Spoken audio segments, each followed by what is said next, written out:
Are you looking to start foraging but don't know where to begin? Let me show you. So get yourself a lovely little book like this. Even better if you know somebody that goes out foraging on a regular basis, because you can basically see if they die after they eat something. Really good way to tell.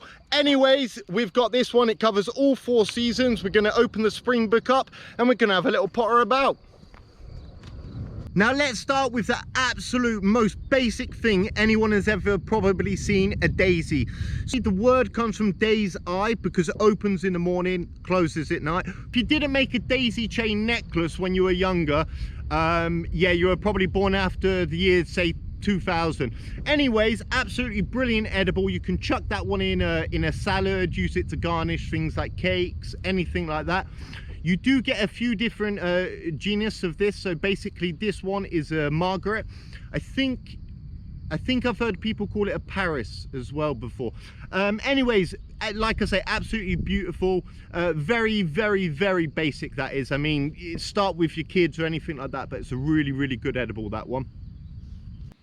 So as I said previously, most people will know a daisy, that goes without saying. So let's try a red clover. This one not as common, basically, not as popularized, so people may not know what it is. So in French, trèfle de près, you can basically just identify that one yourself, but go through the added information. You'll see whether it has like certain grooves and different things like that. But if you're not 100% certain, even after checking it with that, you can also check on Google's a great reference, but I probably would advise going into a foraging community where you can ask people and they can give you good tips and things like that as well. If not, and you're not 100%, don't eat anything. Don't eat anything that you're not in fact, let's go over 100%. Let's do 110%. If you're not 110% sure, don't eat it. Simple as that. But anyways, red clover, when I was doing my trip over Jura, I'd done 14 days over the top of that as a survival trip, and I had loads of these. Absolute, for me, boil them up in a tea. The water has a lot of great properties after. But yeah, this is a brilliant little forageable flower. Lovely edibility, top, taste, top. I definitely advise that to anybody. What I really like about this book is they also give you recipes. So you go to the end, it will give you a lovely couple of recipes where you can use red clovers. Next up, we got some plantain just here. This is also edible. Everything that I'm showing you now is edible, but personally I prefer to use this for its antibacterial properties, anti-inflammatory, it's got all the antis. This is absolutely brilliant. If you go out and, for example, if mosquitoes absolutely love you, which they seem to do me, these are absolutely brilliant just for crushing and wiping over the area. It will definitely help it ease the pain, inflameness, so on and so forth. A good way to verify these also is just checking that they have the bulbs coming out. So if you know they've got those, and the leaves, as you can see there, with set lines just as shown there, you know for a fact it's plantain. Pretty easy to identify that one again. And again, that's what I want to do, just show some simple little things that can start you into your foraging process. You know, it's pointless me showing things that an expert would know, so on and so forth. So we're going to start basic, going to keep it basic, and on the channel now I'm going to show more. I'm going to do a separate video on fire lighting and little things you can use, but that's the beauty of a tinder, that one there. Pro tip, get yourself a lovely paper bag, or even better, get a lovely, delightful little woven basket. Anyways, we've got loads around here, wild chicory, this, that and the other, but I fancy making a potter of it while I'm out and about, so we're going to head down this way.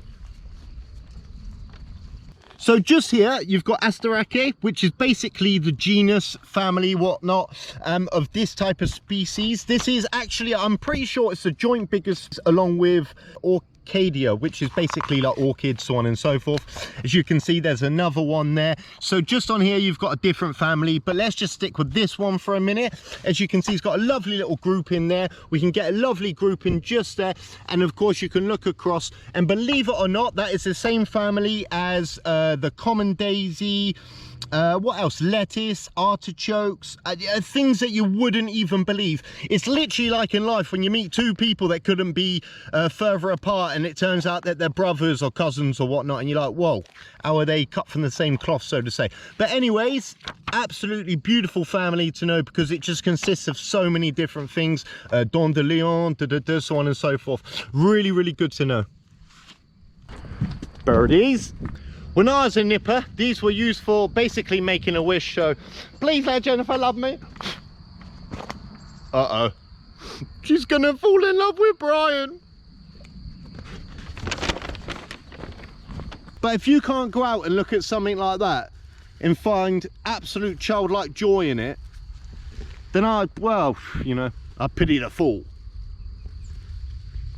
Another pro tip when you go out foraging: get yourself a nice little penknife. This isn't the one that I usually go out foraging with, but this is, well, it's my little penknife, isn't it? Hashtag Adventures with Adam. That's how we roll. Anyways, just ensuring that you're wearing good clothes, things that can, you know, like you don't want to be standing on something and anything to go through your foot, so you want some good shoes. Yeah, ticks, little bits like that. Just make sure you're well covered, you know. And yeah, also it depends where you are, but obviously in forestries and things like that, temperatures can drop. You don't want to catch yourself in shorts and t-shirt shaking. Another pro tip: don't take anything off of the side of like trails or sidewalks or anything like that. You don't want to end up with a dicky tummy or worse, do you? Oh, stop it. Hashtag Rossi. Shout out Rossi. Didn't know if we'd get that today, but we did. Oh, cuties. Who remembers these from when they were younger? We used to put these under people's chins and determine as to whether they liked butter or not. But let me tell you, poisonous. The clean machine.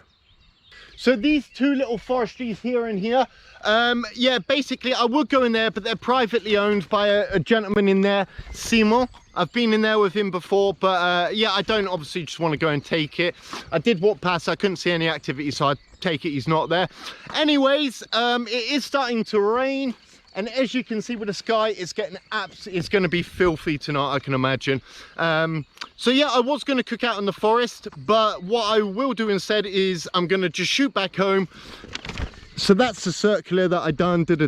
Come back around, we're going to follow this road up, leads back to mine, and then I'm going to make like a tea or a flatbread or something, just to kind of round off the video, I guess. These look like they're in prison, don't they?